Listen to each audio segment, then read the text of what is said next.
Čau! Tu esi šeit, jo tu gribi uzbūvēt online kursu vai izveidot savu digitālu produktu, bet es tev stāstu par vīziju. Kāpēc tev stāstu par vīziju? Tāpēc, kad uzbūvēt kursu vai izveidot kaut kādu produktu, tas ir kaut kāds mērķis. Un varbūt, ka tu esi kādreiz veidojis kaut kādas apņemšanās gada sākumā vai uzstādījis mērķis, un iespējams tu zini, kā tas parasti beidzās. Kad tu vienkārši uzstādi mērķi un tad domā, ka tu kaut kad tam pieķersies. Un visticamāk, tā var gadīties arī ar online kursu. Tev ir forša ideja, tu izdomāji, tu nopirki kursu, sāksi tagad darīt, un tad pamazām dzīvi pārņem virsroku, un šī te ideja pamazām noplok. Un tā arī paliec neticis pie savu kursu. Tāpēc tev stāstu par šo te vīziju, es tev parādīšu arī darba lapas, jo vīzija būs tas, kas tev liks sasaistīt šo te tavu mērķi ar kaut kādiem tālāk ejošu skatījumu, un šo te arī varēs nodarbību izlasīt un iespējams motivēties vairāk no šī. Un šī te vīzija palīdzēs tev noteikt, kas ir dzīvē, tev prioritātes, palīdzēs radīt motivāciju un iegūsi vairāk tādu skaidrību par tiem saviem mērķiem un kas tad ir, kāpēc tu vispār gribi veidot šo kursu. Un spēsi sasaistīt šo te kursu veidošanu ar savu vīziju, tad tas tev radīs tādu dziļāku, lielāku motivāciju arī pabeigt to. Un šeit tālāk nodarbībā tu varēsi atrast, šī daļa ir par tādām biežākajām kļūdām, varbūt to vīziju veidojot ir vērts pārlasīt. Bet tepat arī atradīsi, kur sākas 5 soļu vīzijas izveidē, tur ir aprakstītas šīs te darba lapas, uzdevumi, kas ir šajās darba lapās, uzspiežot uz šīs saites, tad viņus varēs lejuplādēt. Un tur arī parādīšu, kā tas izskatās. Šis ir pirmais uzdevums ar šo te balansa riņķi. Iespējams, tādu jau esi kaut kad redzējis šādu te uzdevumu, kur tu izvēlies apskati, izanalizē savas dzīves tādas vairākas jomas, izanalizē, kā tu viņās jūties, atzīmē šeit izreikini skalā no 0 līdz 10, kāda šobrīd ir tava sajūta šajās dzīves jomās, cik labi tu viņās jūties.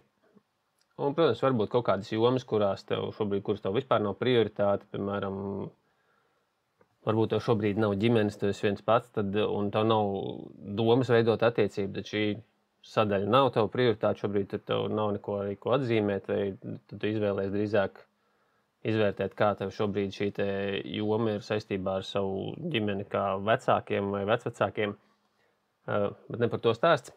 Tad šis tev palīdzēs ieraudzīt, kur tu šobrīd kādā emocionālajā stāvoklī esi, tāpat tālāk varēs izvērtēt, kuras tad jomas tev ir šobrīd tādā zemākajā punktā, un parakties dziļāk savās smadzenēs, kuras tad ir tās jomas, kuras paceļot, tev paceltos vispārējā dzīves kvalitāte. Un tam seko otrais uzdevums, šis te vīzijas uzdevums ir samērā garš. Otrs uzdevums būtu izdomāt, aprakstīt savu ideālo dienu. Šis uzdevums gandrīz uz 4-5 lapām. Un es tev ieteiktu tomēr, lai arī viņš ir garš, tomēr veltīt tam laiku un iziet cauri un padomāt, kāda tad būtu tā diena, kurā tu jūties ideāli. Un atbildi uz šiem pašrefleksijas jautājumiem, kā tu gribētu celties, kā tu gribētu justies un kāda būtu tava ideālā nodarbošanās. Es pats trokšņoju ar lapām. Es pats esmu šīs te lapas pats priekš sevis aizpildījis un eju cauri šiem te saviem uzdevumiem pats, lai saprastu, kas tad ir tā mana ideālā diena un kā tā izskatās no rīta līdz vakaram, jo tikai tad, kad tu esi izdomājis, izpratis savu ideālo dienu, kādu tu gribi savu ikdienu, tikai tad tu vari saprast, pielāgot, kādu tu gribi šo te jomu, kurā darboties. Jo, teiksim,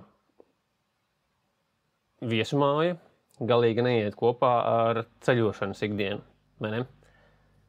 Un tālāk, trešais uzdevums Tad, kad tu esi jau izveidojis to savu ideālo dienu, sapratis, kādu tu gribi savu ikdienu redzēt, tad ir vērts iztēloties, kā tava ikdiena izskatītos pēc gadiem 10, kur tu esi pēc gadiem 10, kā tu dzīvo, vai tev ir māja, vai tev ir mašīna, cik tu pelni.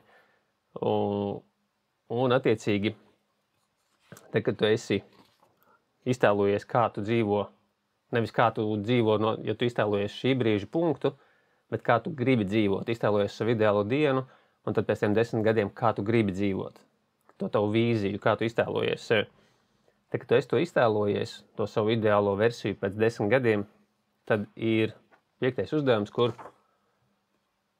kur tu iztēlojies, atrodi savu zemāko punktu. Tas ir antivīzija. Ja ir vīzija, tad šī būtu antivīzija. Kādā punktā tu atrastos pēc šiem 5-10 gadiem, ja tu neko nemaini. Ja tu absolūti neko nedari, vai arī tieši otrādi, tu dari tieši visu tā, kā tu dari šobrīd. Ja nekas nemainās, kā tad izskatās tava dzīve pēc šiem 10 gadiem? Un, ja tu tur ieraudzīsi nepārāk skaistu bildi, tev būs vēl lielāka motivācija iet uz šo te pirmo versiju, uz to vīziju, kādu tu iztēlojies sev pēc 10 gadiem. Un tad uzdevums, ka tu vienkārši noformulē līdz galam šo te vīziju un, tā teikt, vai tev ir ko pielikt pie sienas, uz ko paskatīties, vai ko pašķirstīt no rīta, pārlasīt un ieraudzīt, kā tad tu gribi to savu dzīvi redzēt pēc 10, 15, varbūt 20 gadiem. Jo tu tādu lielāku vīziju, lielāku sapni uzbūvēsi, jo lielāka motivācija tev būs uz to iet. Bet ja tu nespēsi ieraudzīt šo te pretpolu, to uzbūvējot savu vīziju un neieraudzīs, kas notiks tad, ja tu neko nedarīsi, tad tu iespējams tāpat vari aizplūst un pazaudēt šo te motivāciju. Tāpēc ir vērtīgi noformulēt šo te arī antivīziju, paralēli vīzijai, un periodiski pārskatīt, un burtiski ideālā variantā tu vienkārši katru dienu uzmet aci, paskaties, ko tu esi uzrakstījis, kādu tu gribi redzēt savu dzīvi. Un tad tālāk arī veidosim mērķus, un cerams, ka viens no tiem mērķiem būs šī online kursa veidošana, lai tu nodrošinātu sev finansiāli. Un ja tu šos mērķus sasaistīsi ar savu vīziju, tev būs daudz vieglāk viņus īstenot. Tā kā uzbūvē savu vīziju un dodamies tālāk.